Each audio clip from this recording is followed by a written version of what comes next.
Bueno, abróchense los cinturones porque lo que vamos a ver hoy es una verdadera montaña rusa. Analicemos juntos este día de locos, de una volatilidad extrema en el mercado. Todo empezó con un caos que se desató a primerísima hora. A ver, para que nos hagamos una idea. Pensamos en el oro, ¿no?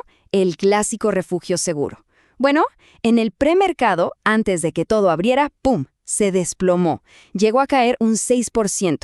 Claramente, esa fue la primera señal de que algo, pero algo grande, no estaba para nada bien. Y si pensábamos que lo del oro era grave, esperen a ver lo de la plata. Fue mucho peor. Se hundió un 10%. Y con eso, la pérdida acumulada en solo 2 días era de un increíble 41%. O sea, una auténtica masacre para los inversores en plata. Claro, y esto no se quedó ahí. Fue como una onda expansiva, ¿no? Toda esa presión se contagió al resto del mercado. Los futuros del S&P 500, para que se den una idea, estaban ya teñidos de rojo, pero bien rojo. Todo apuntaba a que iba a ser un día complicadísimo. Lo más raro de todo, lo que dejaba a todos perplejos, es que no había una noticia específica. Nada. Ninguna razón obvia que explicara semejante desastre de un día para el otro. Así que los analistas, claro, se pusieron como locos a intentar armar el rompecabezas. La gran pregunta era, ¿de dónde venía todo este pánico? Y bueno, la respuesta no era una sola cosa. No era tan simple. Al final, resultó ser una especie de cascada de factores, todos conectados entre sí.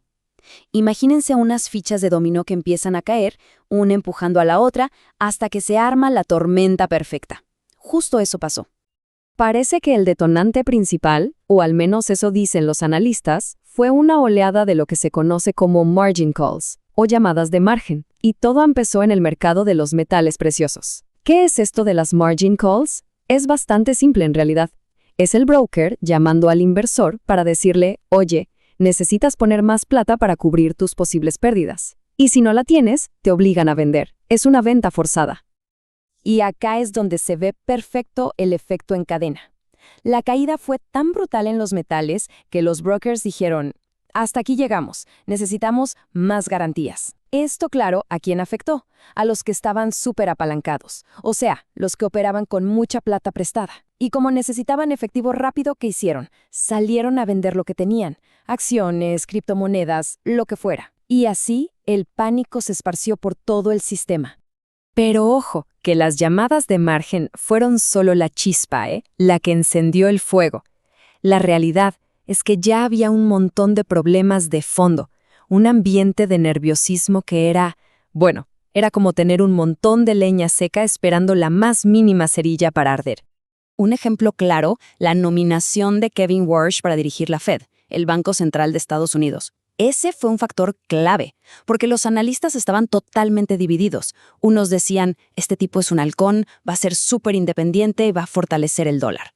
Y otros decían, no, para nada, es leal al gobierno, va a seguir la línea que le marquen. Y ya sabemos que la incertidumbre al mercado no le gusta, pero para nada. Y por si fuera poco, se sumó una crisis de confianza en todo el sector de la inteligencia artificial. A ver, después de meses y meses de invertir fortunas, el mercado como que se cansó y dijo, bueno, muy lindas las promesas de futuro, pero ¿dónde están las ganancias?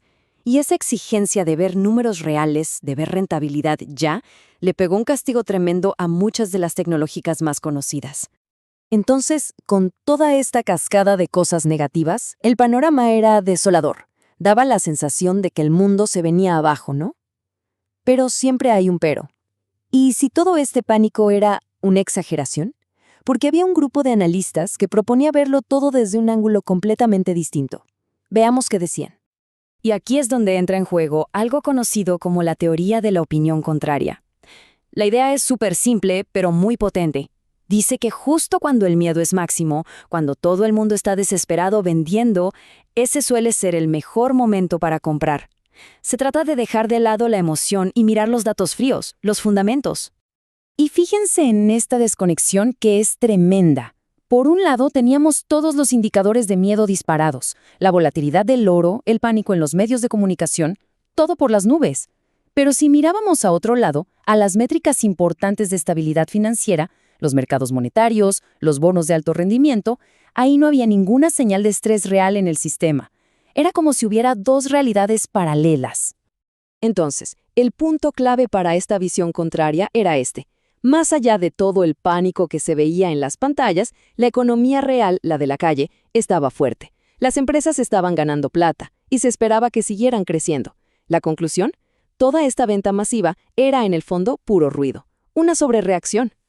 Y pasó lo que nadie se imaginaba, como si fuera el guión de una película. El día fue avanzando y el mercado encontró un piso, empezó a estabilizarse. Y de repente, la historia dio un giro de 180 grados. ¿El responsable? Un único dato económico que nadie, pero nadie veía venir. Salió el informe de manufactura ISM. Este es un indicador súper importante de cómo anda la industria. Y el número fue espectacular, muchísimo más fuerte de lo que se esperaba. No solo eso, por primera vez en 12 largos meses mostraba que el sector estaba creciendo de nuevo. Era justo la señal de fortaleza que el mercado necesitaba desesperadamente. Este dato fue como un desfibrilador para el mercado, lo revivió, les dio la confianza que les faltaba a todos los que estaban esperando para comprar barato, para aprovechar la caída. Y sobre todo fue la validación total para la visión contraria. Confirmó que efectivamente el pánico había sido injustificado.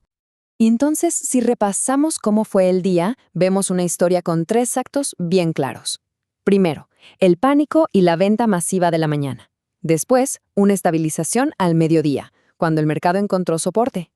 Y por último, la recuperación de la tarde, impulsada de lleno por ese dato económico.